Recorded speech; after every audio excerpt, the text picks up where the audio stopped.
Oke, Assalamualaikum warahmatullahi wabarakatuh. Selamat datang di channel saya. Jadi, teman-teman, pada kesempatan kali ini saya akan membahas tentang materi program linier. Materi merupakan materi matematika wajib ya, kelas 11 kurikulum 2013. Nah, kalau kita berbicara tentang program linier ya, tentunya konsep yang teman-teman harus pahami itu adalah berkaitan dengan konsep konsep persamaan linier dua variabel. Nah, konsep ini kita juga akan pakai untuk menyelesaikan pertidaksamaan linier dua variabel.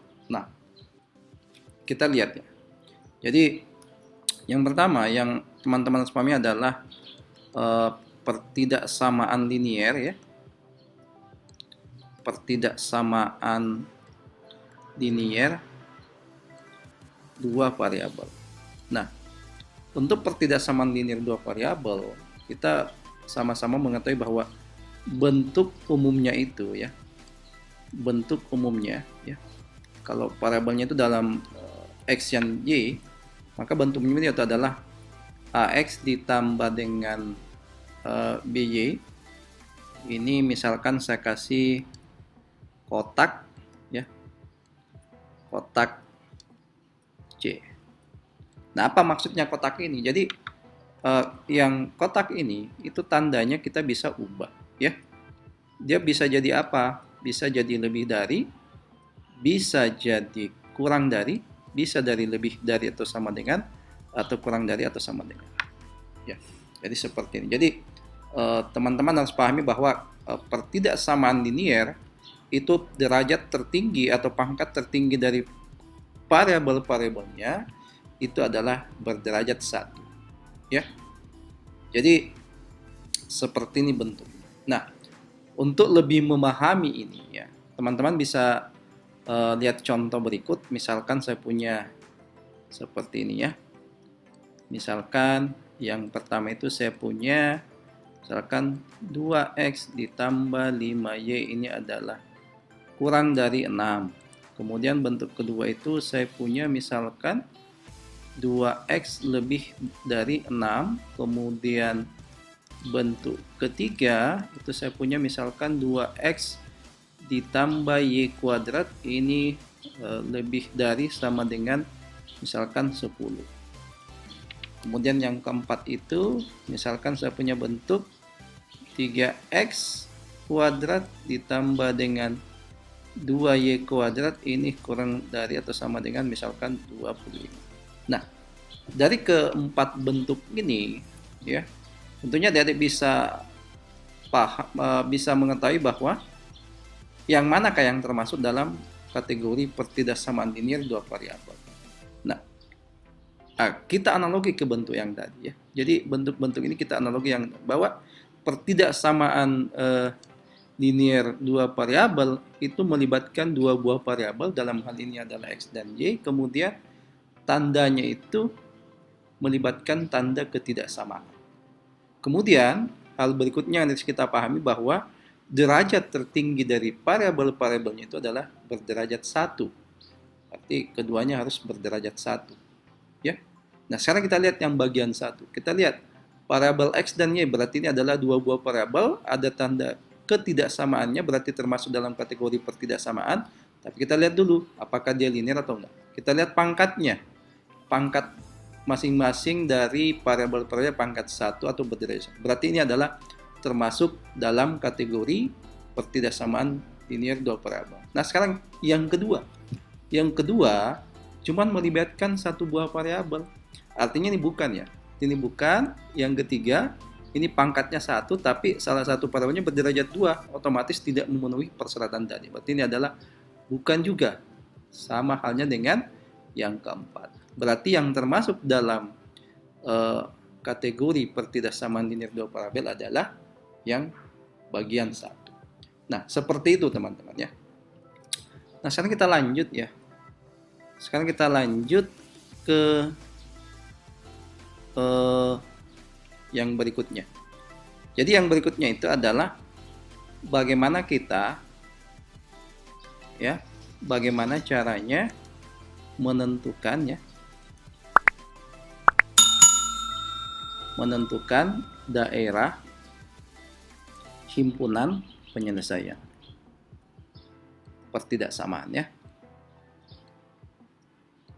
penyelesaian. Nah, bagaimana caranya?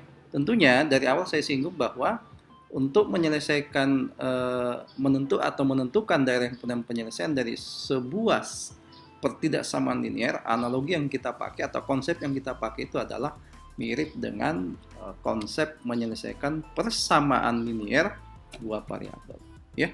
Jadi misalkan saya punya 2x ditambah y ini lebih dari atau sama dengan 6. Nah, dalam menyelesaikan ini ya, kita analogi ke persamaan linear. Nah, ini adalah merupakan persamaan linear dua variabel dan ini merupakan bentuk garis. Jadi tanda ketidaksamaannya kita abaikan.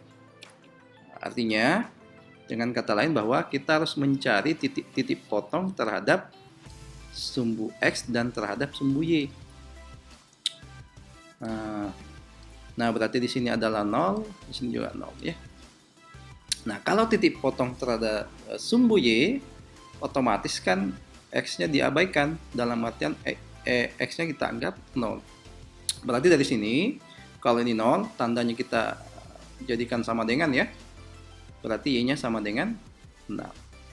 Kemudian, untuk mencari titik potong terhadap sumbu sumbu x, berarti y-nya kita nolkan. Berarti dengan analogi yang sama, berarti ini 0. Kalau 2x sama dengan 6, itu adalah, berarti x-nya adalah 3.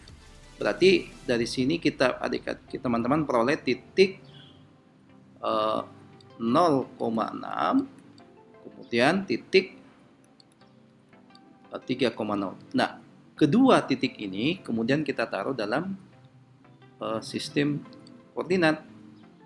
Berarti pertama kita punya titik 3,0, berarti kita ngitung 1, 2, 3, berarti di sini. Kemudian kita punya titik 0,6, berarti 1, 2, 3, 4, 5, 6, berarti di sini. Nah, ada dua titik yang kita peroleh. Ada dua buah titik, yaitu adalah titik potong terhadap sumbu x dan titik potong. Berarti yang dimaksud adalah garisnya adalah ini. Ya. Nah, sekarang untuk menentukan daerahnya, itu teman-teman bisa melakukan uji ya. Jadi bisa mengambil salah satu titik yang ada di sebelah kiri garis ini atau yang ada di sebelah kanannya, ya. Dalam hal ini kalau kita mengambil uji titik, ambil yang titik yang paling mudah. Di mana kita bisa menguji ya titik yang ada di sebelah kiri atau yang ada di sebelah kanan. Dalam ini saya pengen menguji yang titik yang paling mudah, yaitu adalah titik 0,0. Berarti uji titik 0,0. Masukkan ke sini. Berarti x-nya ganti dengan 0, kemudian ini juga ganti dengan 0. Ini ternyata menghasilkan ini sama dengan 0. Nah, ternyata apakah 0 itu besar sama dengan 6? Ini adalah sebuah pernyataan yang salah. Yang harusnya 0 harus kecil dari 6. Artinya daerah yang berada di sebelah kirinya garis ini itu adalah merupakan daerah negatif. Nah, sementara yang kita inginkan adalah daerah yang positifnya atau sama dengan 6. Berarti yang mana yang memenuhi? Berarti yang di kanannya. Berarti daerah ini yang dimaksud ya. Ini semua ya. Berarti inilah yang dimaksud yang menjadi daerah himpunan penyelesaian. Jelas ya? Jadi analogi untuk menyelesaikan ini adalah teman-teman harus bawa ke persamaan garis, kemudian cari titik potongnya terhadap sumbu x dan sumbu y, kemudian kedua titik potong tersebut itu adalah digambarkan pada sistem koordinat, kemudian kedua titik potong tersebut kita hubungkan.